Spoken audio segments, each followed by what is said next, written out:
Ang taray ng namamalimos, nasa first class restaurant.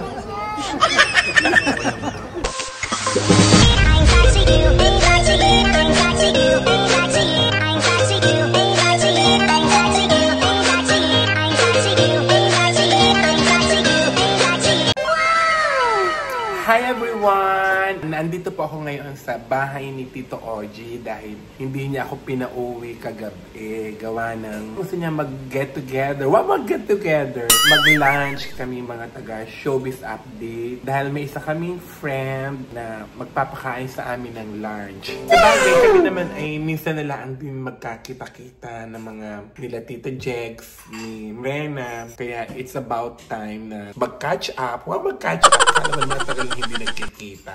Nagkikita naman, pero minsan sobrang bilis lang ng mga pagkukwentuhan.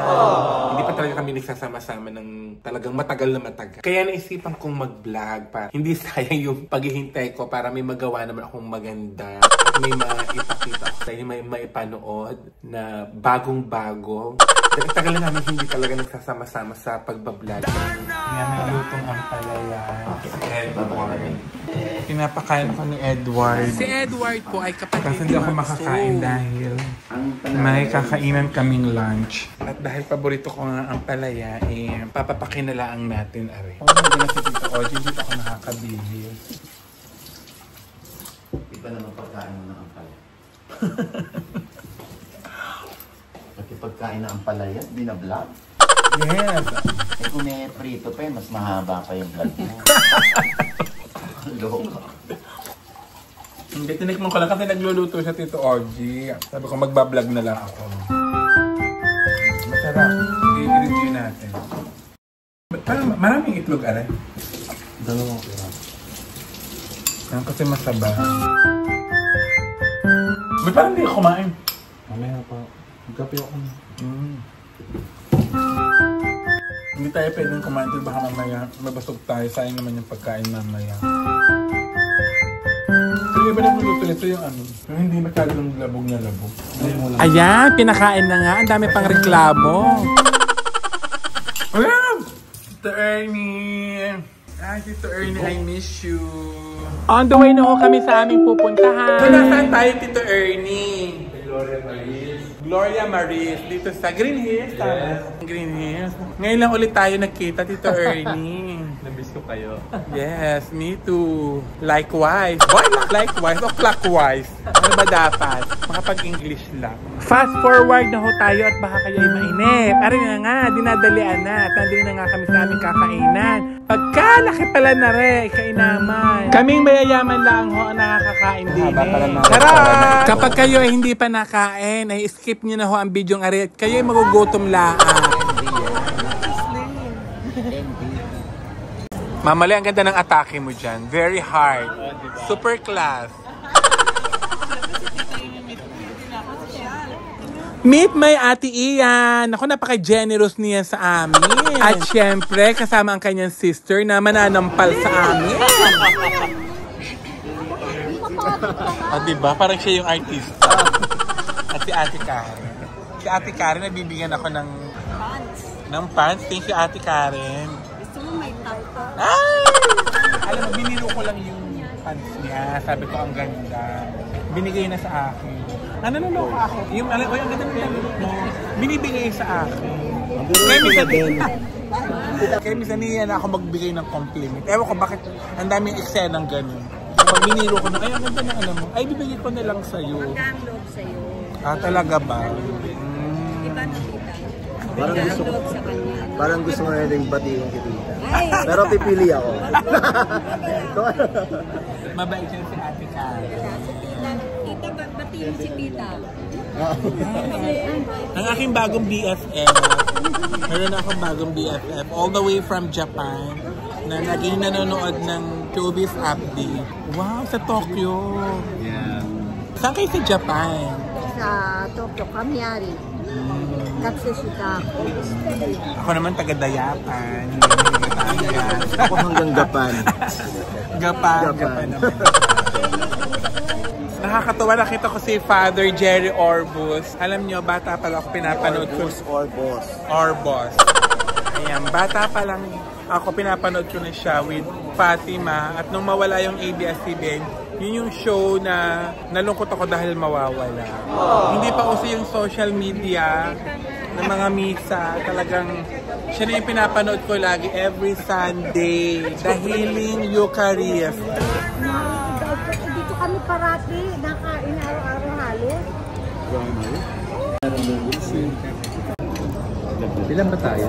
Tamad ho ako magbalat ng hipon. Kaya kahit balat, ay kinakain ko na. Diyos ko po, yun din naman iyon. Ayan na ang patapin.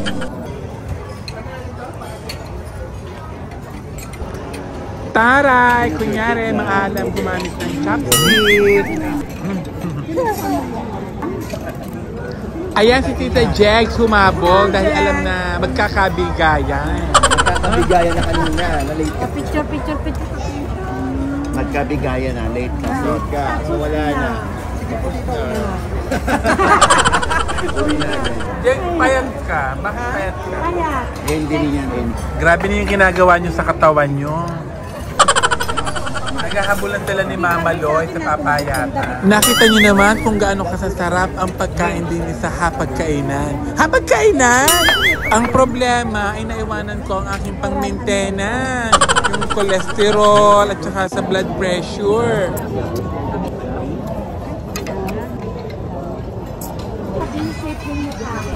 Kahirap ng garmihan. Gusto ko pang kumain kaya ako nahikiramdam kung nataas na bagang aking BP.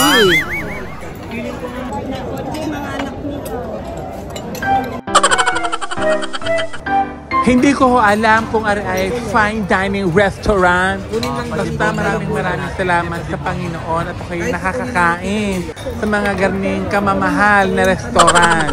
Kaya kahit ako'y busog na, edi larga pa din, lamon pa din. Ay baka matagalan na ulit are. Baka hindi ko na alam kung kailan ulit ako susunod na kakain sa mga garning kasasarap at mga kasosyal na kainan. Kaya, lamon pa more hanggat may naglilibre. At kararating lang ang huli na. Tito OJ, ayan ba ang i-retain mo? Yung mga nag-a-attitude na? Porque ikaw yung in-demand ngayon, so kailangan paghintayin. Makapaglimas na ba ng baha? Kuya, ako kumaraw na. Sino mo tita, pag kalimbawang kahit anong lakad, hindi yan sumasama sa amin dahil pagtanghali, sinusundo niya si It-It. Ngayon, iniwan niya si It-It. Andito nga pala yung solicitation letter. Sabi ni Mirena, hanggang tuhod na daw yung baha. Yung pala maliit lang talaga si Mirena, kaya naghanggang tuhod. O hanggang paa lang naman, pero sa kanila hanggang tuhod. Maliit lang po talaga si Mirena. Yung lang naman, pero kay Mirena lang tubo. Ano? May tagas lang yung tubo, tita eh. Baha na para sa kanya yun. Ayan na! May nararamdaman na ang Diyosa! Sinasandukan ako ni Tito Ernie ng ulam, kaya naman love na love namin siya. Napaka maasikaso.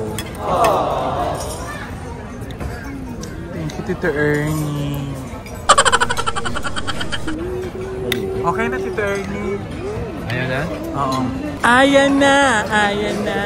Nahihilo na ang Diyosa. Kaya, naglagay na ng white flower. Ayan. Eto na, Jeg. Inilalabas na lahat ng discount card. Ang mamaya nito, pag nagbayaran na, Diyos ko, negative pa. Yung restaurant. Yes, ang restaurant pa magbabayad sa kanila kay Tito Ernie. Ang dami. Discount. Grabe kayo. Lugi negosyo. Sabi ng mga Chinese, lugi negosyo. Lugi sa mga... Ay, ang dami. Parang abonado pa ang restaurant sa inyo. Parang sila pa magbibigay ng sukli sa inyo. Ayan tuloy, pinagliligpitan na kayo. Mirena, buti ka pa nagbabalat ka talaga ng hipon. Ako dahil tinatamad ako, kinakain ko na pati balat. Oo, kinakain ko na. Pag tinatamad ako magbalat. Okay. Binam. Ito, solicitation letter.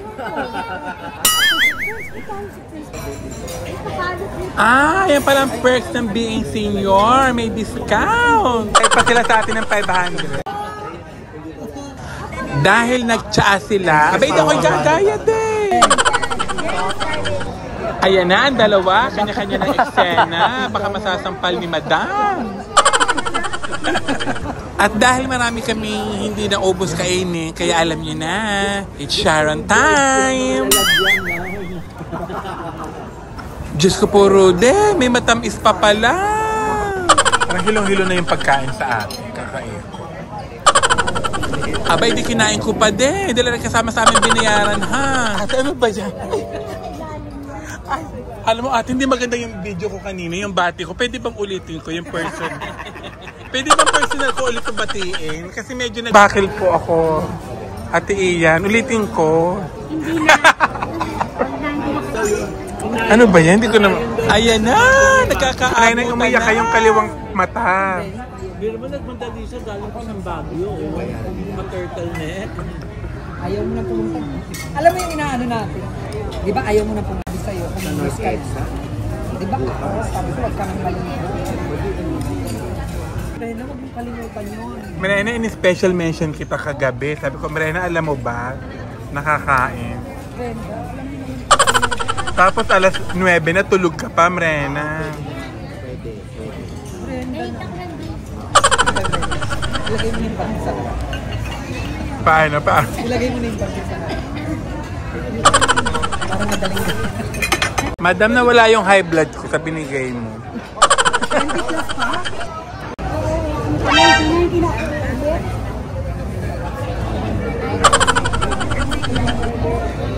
Minsan kasi yung lululog-ulog. Hindi sila. Sa'yo yung parang may ilaw na pula. Hindi gano'n. So ba yan? Dapat gano'n na. Alam mo, naka-twilight ako eh. Ay, paano? Ayan. Kanya-kanya rin. At ano ka ng reaction? Thank you po.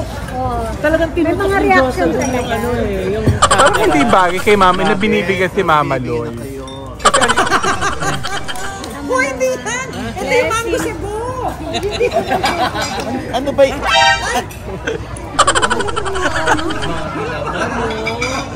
Nakakahiya. Si tita naman.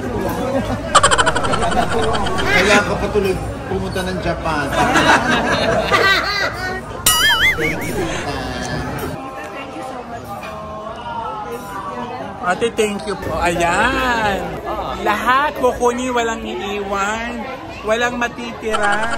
Ayan ay Sharon Kapamilya. Kaya pala ang sarap ng isda. Ari pala iyon yung kinain namin kanina.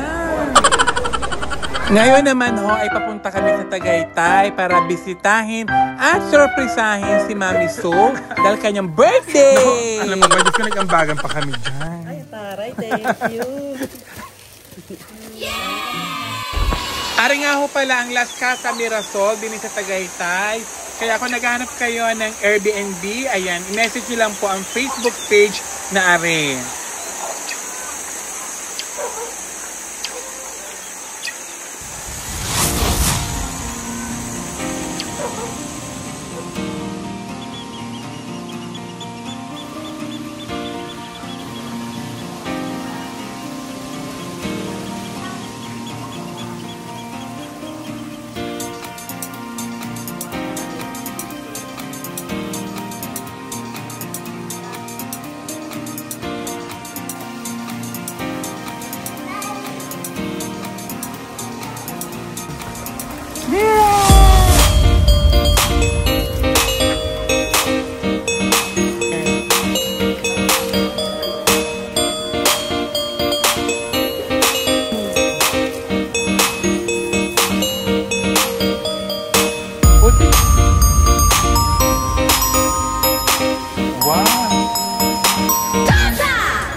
Gamit na naman kayo. Asan na? Alam mo, di ba, Brenda, alam mo yung maririnig ka na sa akin. Tahimik lang tayo sa Jake. Oo, pero ngayon yung maririnig ka na talaga. Parang ang tagal yung marinig na. Beauty queen. Ay, wala ka ba? Parang kayo nakapamilay, may kapamilay, hindi ka na natapos. Buhok pa lang yun. Buhok pa lang? Oo. Ay, ito talaga ready. Ay, buo na siya. Ay,